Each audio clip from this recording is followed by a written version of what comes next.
Hello, आप सबको जय मसीह की। आज फिर हम परमेश्वर के नाम से एक दूसरे से मिल रहे हैं, भेंट कर रहे हैं और परमेश्वर आज हमारे लिए क्या खास लाया है हम इसको देखते हैं। और वो इस प्रकार से है कि एक व्यक्ति जो परमेश्वर के पास जाता है वो इसलिए जाता है कि जब वो विपत्ति में होता है, परेशानी में होता है, तभी अपनी आंखों को उस ओर लगाता है। उसके लिए हम एक वचन को पढ़ रहे हैं और वो वचन पाया जाता है भजन संहिता 121 में। उसमें लिखा हुआ है कि मैं अपनी आंखें पर्वतों की ओर लगाऊंगा, मुझे सहायता कहाँ से मिलेगी। मुझे सहायता यहोवा की ओर से मिलती है जो आकाश और पृथ्वी का करता है। और ये सहायता को देखने के लिए हम एक ऐसे किस्से को देखने जा रहे हैं जो सत्य घटना है और एक परमेश्वर के नबी के द्वारा घटना को इसमें बाइबल में जाहिर किया गया है। ये सत्य घटना है। ये घटना इस प्रकार से है कि एक विधवा स्त्री वो परेशान रहती है क्योंकि उसके घर में एक साहूकार बार बार आता है और बोलता है कि मेरे पैसे भर दे, क्योंकि तेरा पति मरने से पहले मुझसे कर्ज लिया था और यदि तू कर्ज नहीं भर देती है तो मैं कल आऊँगा और कल आकर तेरे मैं पुत्रों को ले जाऊँगा, तेरे दोनों पुत्र को मैं लेकर जाऊँगा और मैं उसे अपने गुलाम बनाऊँगा, मैं उनसे अपने कर्ज की भरपाई करूँगा। ये स्त्री परेशान हो जाती है और परमेश्वर के दास के पास जाती है, प्रभु के पास, परमेश्वर के पास अपनी आंखों को लगाती है। क्या करूं, कुछ समझ में नहीं आ रहा है। मेरे पास तो ऐसा कुछ नहीं कि मैं इसका कर्ज भर दूं, मेरे घर में भी कुछ नहीं कि मैं ऐसा कुछ कर दूं, मैं क्या करूं। उसे याद आता है कि परमेश्वर का एक दास है, जिस दास के पास मेरे पति सेवा करते थे। वो परमेश्वर जो सब कुछ कर सकता है, मैं उस दास के पास जाके बोलूँगी तो ज़रूर है कि वो परमेश्वर से प्रार्थना करेंगे और ज़रूर है कि मेरे जीवन में जो आई विपत्ति है दूर हो जाएगी। और होता ऐसा ही है कि वो स्त्री जाती है, परमेश्वर के दास एलीशा के पास में खड़ी होती है और बोलती है कि मुझे बचा ले, मेरे पास ऐसी विपत्ति आ गई है। मेरे पति जो आपका सेवक था, आपका सेवा करता था, वो अब इस दुनिया में नहीं रहा और उसने जो कर्ज लिया था, वो जो कर्ज को चुकाने के लिए मेरे पास कुछ नहीं है और वो कर्ज लेने वाला मेरे पास बार बार आता है और बोलता है कि तेरे दोनों बेटों को मैं ले जाऊंगा, अगर तू इस कर्ज को नहीं भर देगी तो कल मैं इस दोनों को ले जाऊंगा। और होता भी यही है कि वो ले जाने के लिए परिस्थिति बना लेता है और मन में डर आ जाता है।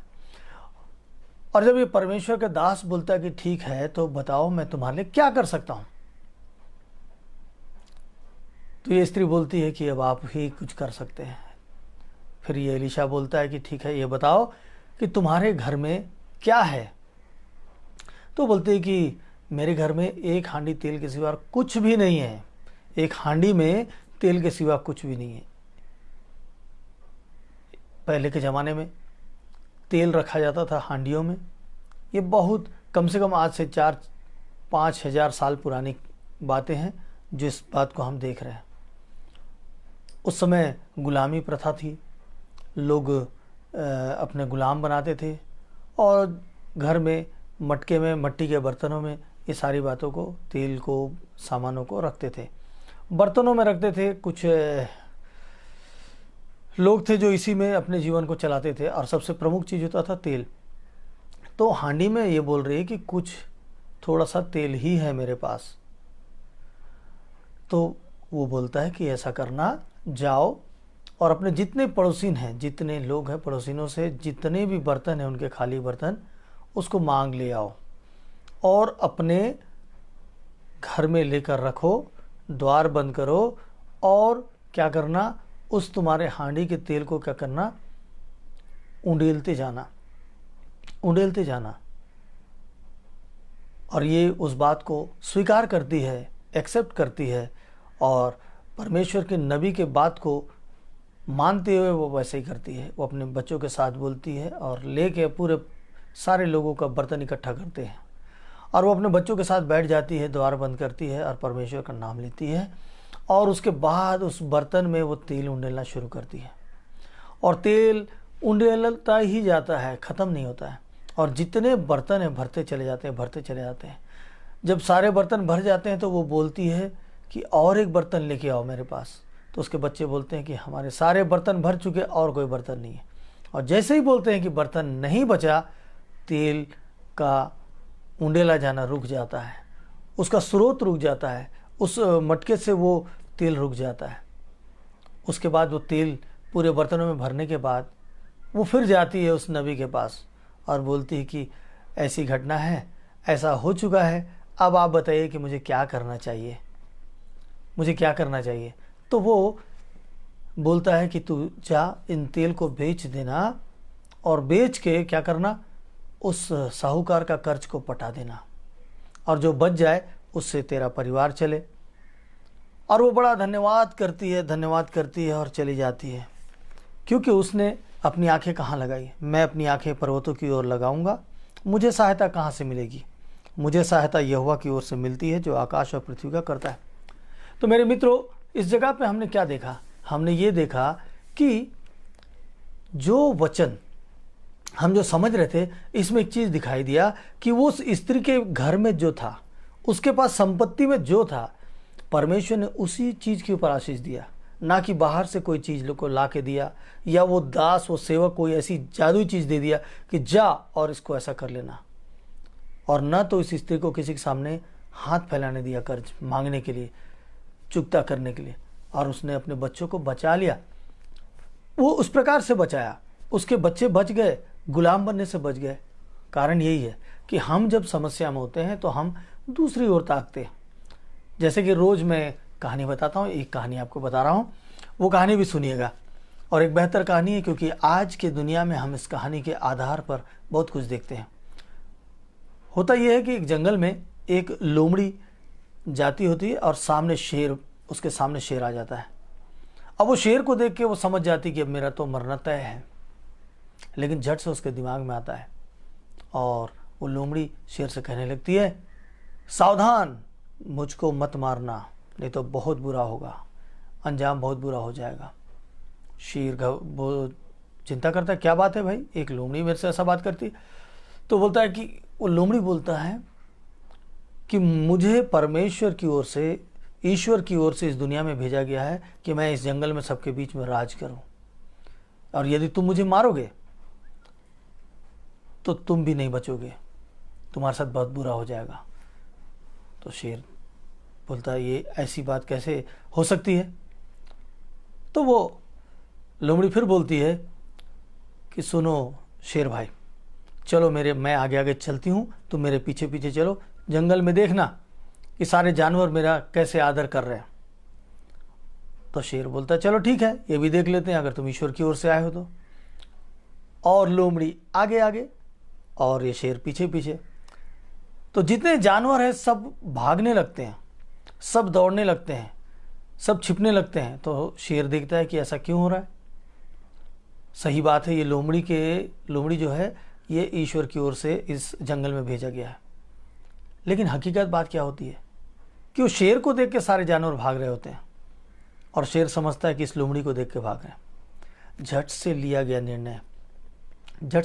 निर्णय, विपत्ति में लिया गया निर्णय, धीरज से लिया गया निर्णय हमें बहुत कुछ सिखा जाता है। इस स्त्री के पास बहुत सारे रास्ते हो सकते थे। वो गांव में, जिस गांव में रहती थी, उस गांव में वो सब घरों वालों के पास जा सकती थी, उस मंडली के पास जा सकती थी, उस समाज के प्रधान के पास जा सकती थी। वो बोल सकती थी कि मैं ऐसी परिस्थिति में हूँ, मैं ऐसी समस्या में हूँ, मैं ऐसी विपत्ति में हूँ। लेकिन उसने क्या आधार बनाया? उसने परमेश्वर को आधार बनाया और सीधे परमेश्वर के दास के पास चली गई, प्रार्थना की, परमेश्वर के दास पर चली गई। और परमेश्वर ने क्या किया उसके साथ? उसके खुद के सामान से उसको आशीष मिला, उसको किसी के पास हाथ फैलाना नहीं पड़ा। संसार यही देखता है, संसार आपको और हमको यही देखता है, हमको इसी प्रकार से देखता है कि ये कैसे इसके पास से पूरा हो रहा है, कैसे इसके पास से पूरा हो रहा है, कैसे उसके पास से पूरा हो रहा है। उनको पता नहीं चलता है कि ये कैसे इस बातों से निकल पाएगा, कैसे इन समस्याओं से पार हो पाएगा। परमेश्वर है, वो हमको हमारे घर के अंदर से ही बाहर निकाल देगा। इन समस्याओं से हमको बाहर ढूंढने की जरूरत नहीं पड़ेगी, हमको समस्या के लिए बाहर किसी के पास जाने की जरूरत नहीं पड़ेगी, आवश्यकता नहीं पड़ेगी।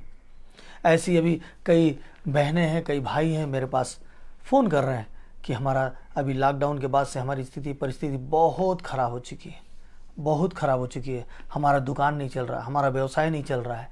कर्जदार जो कर्ज लेने वाले हैं हमको तगादा कर रहे हैं, हमारे सामान को ले गए हैं। किसी ने कहा कि हमारी गाड़ी को ले गए हैं, हमको भरने के लिए कुछ नहीं हो रहा है, हमारे लिए लोन नहीं मिल रहा है, हमारे लिए कोई रास्ता नहीं हो रहा है और हम बहुत बेचैन हैं, कुछ समझ में नहीं आ रहा क्या करें। तो आज ये वचन आपके लिए है, आपके लिए है। आप निश्चिंत रहिए, क्योंकि परमेश्वर के पास हम जब खड़े होते हैं वो द्वार खोलता है। और ये भी याद रखिए कि आपके पास जो है उसी से परमेश्वर आपको बढ़ाएगा, आपको बढ़ाएगा, आगे ले चलेगा और आपको सारी समस्या से आज़ाद करेगा। थोड़ा सा वक्त लगता है, थोड़ा सा समय लगता है। आपको धीरज रखना होगा और उस शैतान को अवसर नहीं देना होगा। आपको घुटने में आकर प्रार्थना करना होगा। भोर को आपको प्रार्थना करना पड़ेगा, यीशु मसीह आप ही मेरे सहारा हैं। आज फिर दिन निकलने वाला है, आज फिर कई कर्जदार मेरे पास मांगने आने वाले हैं, कई लोगों का फ़ोन आने वाला है। इससे पहले कि उन सबों का फ़ोन आए, इससे पहले कि वे लोग मुझको तगादा करें, मैं सुबह आपके पास आ गया हूँ, मैं सुबह आपके पास आ गई हूँ। मेरी समस्या का समाधान निकालो। इसके सिवा मेरे जीवन में कुछ भी नहीं है। मैं कुछ नहीं कर सकती, मैं कुछ नहीं कर सकता। यही मेरा मुख्य व्यवसाय है और अब मैं विपत्ति में हूँ। प्रभु तूने मुझे भेजा है इस दुनिया में। मैं जानता हूँ कि मैं इस परिस्थिति से बाहर आऊँगा। मैं तो उस पर विश्वास करता हूँ और चलता हूँ।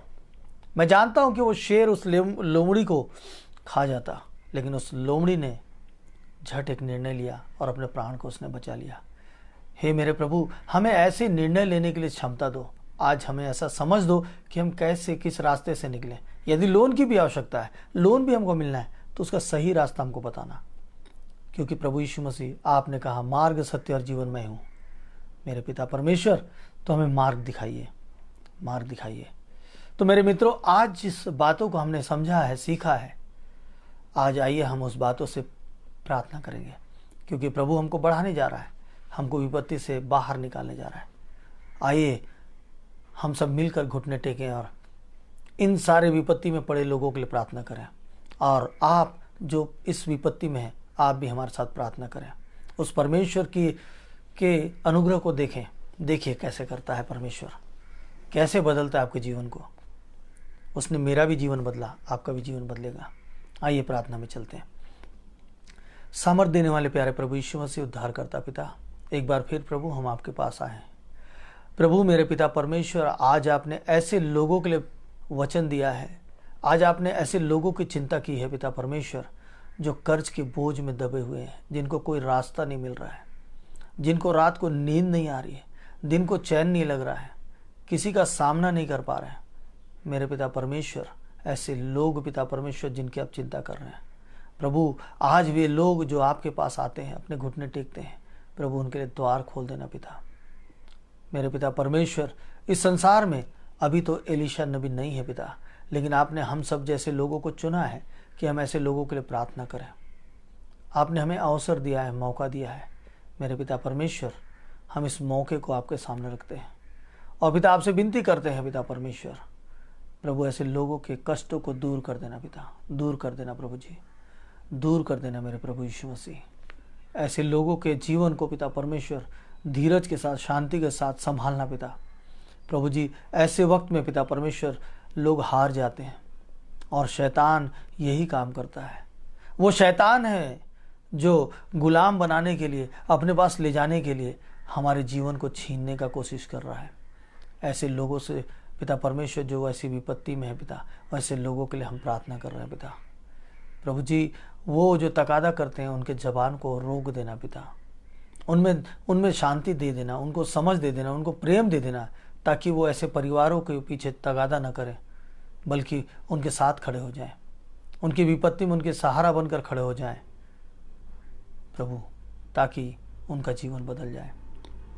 आप हमसे प्रेम करते हैं, आप हम पर अनुग्रह करते हैं और मैं जानता हूं कि आज आप ऐसी बरकत और की बारिश आप करने जा रहे हैं। प्रभु जी, आपका धन्यवाद देते हैं पिता कि आप ऐसा करने जा रहे हैं। प्रभु, आज के भोर के प्रार्थना में पिता, एक परिवार पिता परमेश्वर जिन्होंने पिता विशेष प्रार्थना कराया, आज उनका एंडोस्कोपी होना है, आज उनके शरीर का जांच होना है।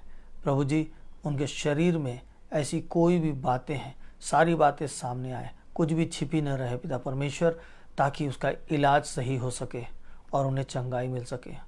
मेरे प्रभु यीशु मसीह, सही इलाज हो सके, सही दवा मिल सके और पिता परमेश्वर वो परिवार आनंदित हो सके। पिता परमेश्वर प्रभु, आप हमारी प्रार्थना को सुने हैं और कई बड़े बड़े कामों को आपने दिखाया है पिता। आज के भी वचन के द्वारा कई लोगों का जीवन आप बचाने जा रहे हैं पिता। मैं आपको धन्यवाद देता हूँ, आपके पवित्र मीठे नाम से मांगता हूँ, आमीन आमीन आमीन। एक बात मैं आप लोगों से बोलना चाहता हूँ, एक खूबसूरत बात, एक बेहतर बात। वो बात यह है कि हमें इस संसार में परमेश्वर ने भेजा है, तो हमारा जीवन किसी न किसी काम का जरूर है। प्रकृति में कोई भी चीज़ प्रकृति में कोई भी चीज़ आई है ना, तो उसका इस प्रकृति में कुछ ना कुछ देना लिखा हुआ है। हर कोई इस प्रकृति के लिए विशेष तरीके से बनाया गया है, इस पर्यावरण को संभालने के लिए, इस प्रकृति को संभालने के लिए। अगर आप देखेंगे छोटा जीव जंतु भी है तो इस संसार को कुछ दे रहा है। बैक्टीरियाज होते हैं, अच्छे बैक्टीरियाज होते हैं, वो अच्छे काम करते हैं। वैसे बुरे चीज़ें भी होते हैं, वायरस होते हैं, कीड़े मकड़े होते हैं, जो चीज़ मर जाते हैं उसको खाकर ख़त्म कर देते हैं ताकि वो मिट्टी बन जाए। ऐसे ही हर एक का योगदान है इस संसार में, हर एक का योगदान है, हर एक योगदान कर रहा है। हर जीव जंतु प्राणी सब योगदान कर रहे हैं इस पर्यावरण के लिए, चाहे पेड़ पौधे हों, चाहे फसल हो। फसल भी देखिए, वो हमारे लिए योगदान है। हम जीव जंतु के लिए, उसके साथ मनुष्य के लिए योगदान है कि वो हमको भोजन दे रहे हैं। ऐसे ही सब योगदान कर रहे हैं, तो हम भी तो कोई योगदान के लिए आए होंगे। हमारा योगदान मालूम है हम क्या कर सकते हैं? देखिए, हम ही एक ऐसे प्राणी हैं जिसको परमेश्वर ने हाथ, पैर और सुनने की, समझने की और बोलने की शक्ति दी है। उसके अलावा भावनाएं दी है। भावनाएं, सुख दुख पीड़ा समझने का हमें भावनाएं दिया है, और परमेश्वर ने हमें अपने स्वरूप में बनाया है और सारे चीज़ों के ऊपर प्रधान ठहराया है।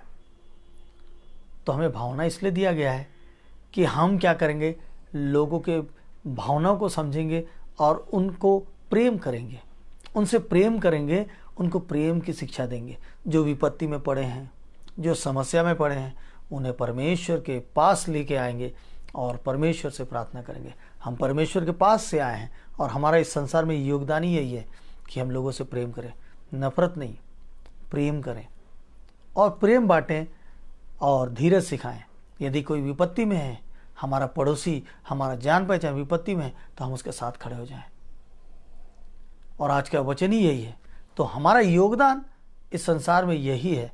हमारा योगदान खाना पीना, घूमना और ऐश करना नहीं। हमारा योगदान है कि हम इस संसार में आए हैं, हमें भावनाएं दी गई है कि तब हम बाकी लोगों को समझ सकें, उनसे प्रेम कर सकें, प्यार बांट सकें, ताकि लोग अपने जीवन में एक आनंद पा सकें। प्रभु आप सबको आशीष दे और बहुतायत का जीवन, खुशी का जीवन आज दे दे आपको। और आप जो आज अपने घरों से निकलने वाले हैं, आज दिन भर आप आनंद मना सकें और प्रभु की महिमा देखने पाए। प्रभु आप सबको आशीष दे। फिर हम कल सुबह मिलेंगे ऐसी वक्त में एक नई कहानी के साथ। आप सबको जय मसीह की।